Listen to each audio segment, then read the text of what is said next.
Hi friends, Mate 20X എന്നൊരു phone വരാൻ പോവാണ്. Mate 20 Pro എന്ന മികച്ച ഫോണിന് ഒരുപാട് വേരിയന്റ് ഉണ്ട്. Mate 20 ഉണ്ട്, Mate 20 Porsche എഡിഷൻ ഉണ്ട്. ഇപ്പോൾ Mate 20X വരുന്നുണ്ട്. Mate 20X എക്സാക്ട്ലി Mate 20 Proയുടെ അതേ പ്രൈസ് റേഞ്ചിലാണ് വരുന്നത്. ആ ഒരു ഘട്ടത്തിൽ നമ്മൾ ഈ ഫോൺ എത്രത്തോളം വാല്യൂ ഫോർ മണിയാണ്, Mate 20 Pro പോലെ തന്നെ മികച്ച ഫോണാണെന്ന് തിരിച്ചറിയേണ്ടത് അത്യാവശ്യമാണ്. ഈ വീഡിയോയിൽ നമ്മൾ അതാണ് പറയാൻ പോകുന്നത്. എത്രത്തോളം വാല്യൂ ഫോർ മണിയാണ് ഈ വരുന്ന Mate 20X. വിഷയത്തിലേക്ക് കിടക്കുന്നതിന് മുമ്പ് നമ്മുടെ ഈ വീഡിയോ സ്പോൺസർ ചെയ്തിരിക്കുന്നത് ഡെലീഷ്യോ ദ ഫുഡി ആപ്പ് എന്ന് പറയുന്ന മൾട്ടി റെസ്റ്റോറൻറ്റ് ആപ്ലിക്കേഷനാണ്.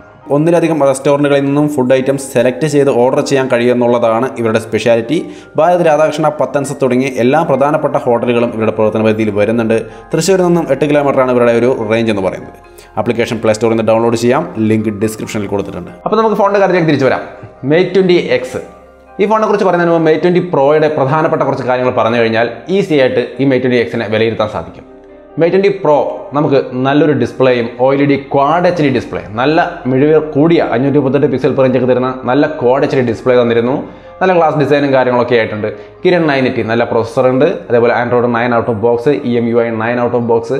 മൊത്തത്തിൽ നല്ലൊരു performance department. Triple camera plus ഫ്രണ്ടിൽ 24 മെഗാ പിക്സൽ 3D സെൻസിംഗ് ഉള്ള നല്ല 3D ക്യാമറ സെറ്റപ്പും നമുക്ക് ഫ്രണ്ട് സൈഡിൽ കിട്ടുന്നുണ്ട്. ഒപ്പം തന്നെ 4200 mAh എന്ന് പറയുന്ന നല്ലൊരു ബാറ്ററി. ഇതാണ് Mate 20 Pro ആയിരുന്നത്.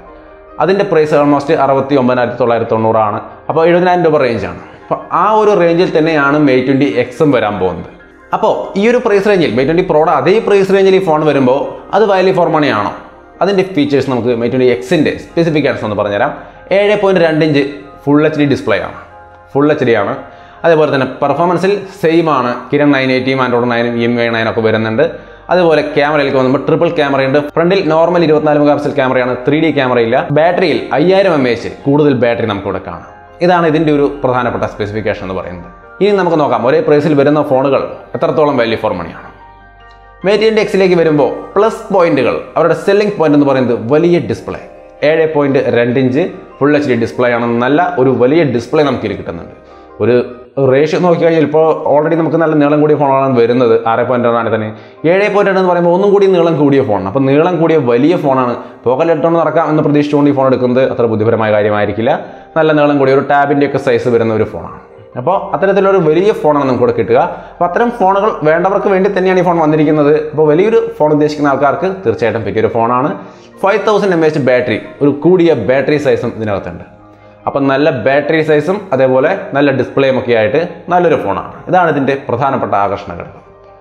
മൈനസ് പോയിന്റ് അങ്ങനെ എടുത്ത് പറയത്തക്ക മൈനസ് പോയിന്റുകളൊന്നുമില്ല. ഫോണൊക്കെ നല്ല ക്വാളിറ്റിയിൽ തന്നെ വന്നിരിക്കുന്നത്. എല്ലാ ഡിപ്പാർട്ട്മെൻറ്റും അടിപൊളി തന്നെയാണ്. ഇനി നമുക്കിതിനെ വിലയിരുത്താം Mate 20 Proയുമായിട്ട്.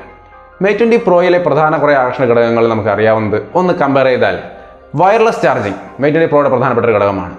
Mate 20Xലേക്ക് വരുമ്പോൾ വയർലെസ് ചാർജിങ് ഇല്ല.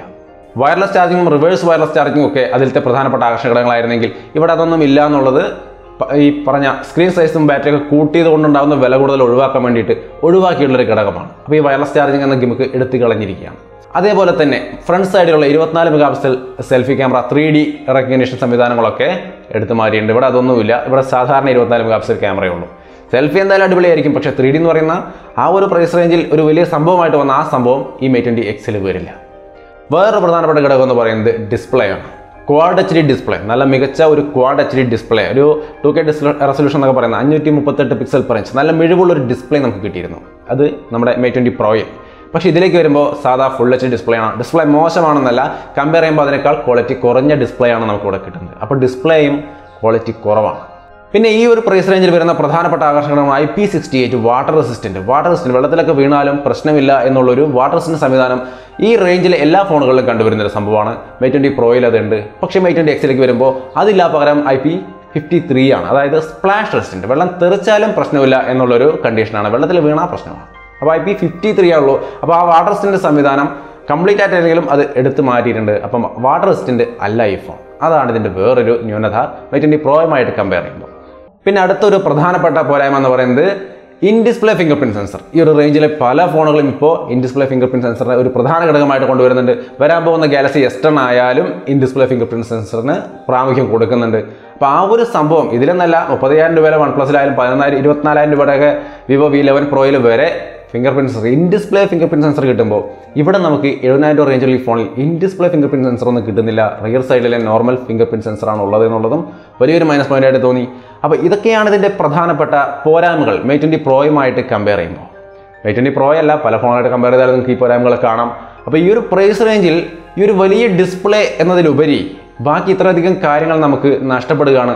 അതുകൊണ്ട് തന്നെ ഈ ഒരു ഫോൺ ഈ പ്രൈസ് റേഞ്ചിൽ വാങ്ങണമെന്ന് ചിന്തിക്കുമ്പോൾ മേ 20 Proയുമായിട്ട് ഒന്ന് കമ്പയർ ചെയ്ത് നോക്കുക. ഈ രീതിയിൽ ഒന്ന് ചിന്തിച്ച് കഴിഞ്ഞാൽ എനിക്ക് തോന്നുന്നത് ഈ 70,000 രൂപയ്ക്കാണ് ഈ ഫോൺ വരുന്നതെങ്കിൽ, അല്ലെങ്കിൽ ഈവൻ 65,000 രൂപ റേഞ്ചിൽ വന്നാൽ പോലും ഈ ഒരു ഫോണിന് അവിടെ ഒരു സ്ഥാനം കൊടുക്കുന്നത് അത്ര ബുദ്ധിയായിരിക്കുമെന്ന് എനിക്ക് തോന്നുന്നില്ല. കാരണം ഇത്രയധികം ഫീച്ചേഴ്സ്, വാട്ടർ റെസിസ്റ്റൻറ്റും 3Dയും എല്ലാ കാര്യങ്ങളും, നല്ല ഡിസ്പ്ലേയും വയർലെസ് ചാർജിങ് ഒക്കെ ആയിട്ട് മേ 20 Pro പോലൊരു മികച്ച ഫോൺ അവിടെ നിൽക്കുമ്പോൾ ജസ്റ്റ് ഒരു 3 സ്ക്രീൻ സൈസ് കൂടുതലിന് വേണ്ടി മാത്രം ഇത്രയും സംഭവങ്ങൾ നഷ്ടപ്പെടുത്തിക്കൊണ്ട് വേറൊരു ഫോൺ എടുക്കുക എന്ന് പറയുന്നത് അത്ര ബുദ്ധിപരമായൊരു കാര്യമായിരിക്കില്ല എന്ന് എനിക്ക് തോന്നുന്നു. നല്ലൊരു മേ 20X എന്ന ഫോണാണ് വരുന്നത്. ഫോൺ നല്ലതാണ്, പക്ഷേ മേ 20 Proയുമായിട്ടോ അല്ലെങ്കിൽ അതുപോലത്തെ മികച്ച മറ്റു ഫോണുമായിട്ട് കമ്പയർ ചെയ്യുമ്പോൾ അത്രയ്ക്കൊരു ക്വാളിറ്റി നമുക്ക് തോന്നിയില്ല. അഭിപ്രായങ്ങൾ തീർച്ചയായിട്ടും കമന്റ് വഴി ഷെയർ ചെയ്യുക. വീണ്ടും ഉപകാരപ്രദമായ മറ്റൊരു വീഡിയോ കണ്ടുമുട്ടാം.